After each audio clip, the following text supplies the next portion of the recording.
महाराष्ट्रासह तामिळनाडू, पश्चिम बंगाल, बिहार, ओडिशा, आसाम, छत्तीसगड, हरियाणा, तेलंगणा आणि हिमाचल प्रदेश या राज्यांमध्येही आज राज्यसभेसाठी अर्ज दाखल करण्याची लगबग होती. त्यानिमित्ताने राजकीय ड्रामाही पाहायला मिळाला.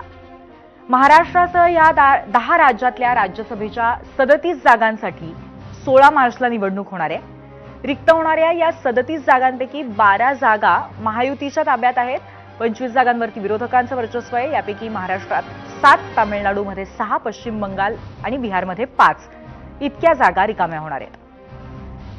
आणि दरम्यान राज्यसभेसाठी बिहारमधनं चक्क बिहारचे सध्याचे मुख्यमंत्री नितीश कुमार आणि भाजपचे नितीन नवीन यांनी गृहमंत्री अमित शाह यांच्या उपस्थितीमध्ये आज अर्ज दाखल केला. आता गेली 2 दशकं बिहारच्या मुख्यमंत्रीपदी असलेले जेडीयूचे सर्वेसर्वा नितीश कुमार यांनी हा निर्णय घेण्यामागचं कारण तरी काय असेल? पण याबद्दल नितीश कुमार यांनी स्वतःहूनच एक्सपोस्ट करत उत्तर दिलंय.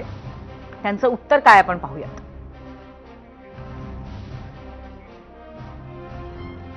तर नितीश कुमारांची सोशल मीडिया पोस्ट आहे आणि त्यात त्यांनी असं म्हणलंय की 2 दशकं बिहारच्या जनतेने माझ्यावरती विश्वास ठेवला, मला समर्थन दिलं.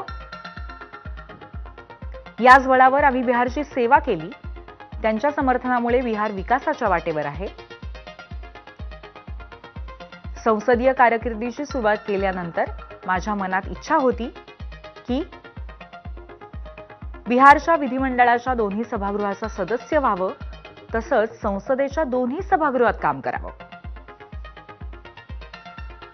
याप्रमाणे यंदा होत असलेल्या राज्यसभा निवडणुकीसाठी मी अर्ज सादर करतोय.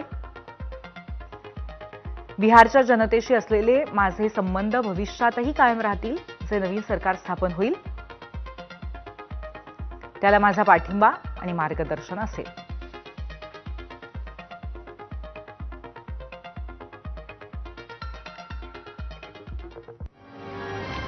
आणि बिहारमधल्या या राजकीय ट्विस्टवरती विरोधकांच्या प्रतिक्रिया येत आहेत. या सर्व राजकीय घडामोडींच्या पार्श्वभूमीवर राजदचे नेते तेजस्वी यादव यांनी शेलक्या शब्दात भाजपवरती टीका केली आहे. भाजपने नितीश कुमार यांना नवरदेव तर बनवलं, पण मुंडावळ्या मात्र दुसऱ्याच कोणाच्या तरी डोक्यावरती बांधल्या, अशी टीका तेजस्वी यादव यांनी केली है. हमने उस समय भी कहा था कि ये महाराष्ट्र मॉडल जो है रिफाइंड तरीके से बिहार में जो है लागू करेंगे.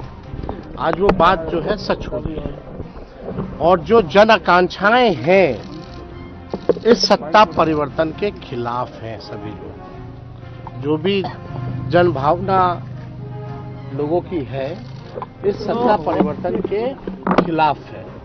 हम नीतीश जी के साथ कुछ दिन काम भी किए, उप मुख्यमंत्री भी रहे, लेकिन ज्यादातर जो है हम विपक्ष में रहे. हम लोग सब लोग जानते हैं.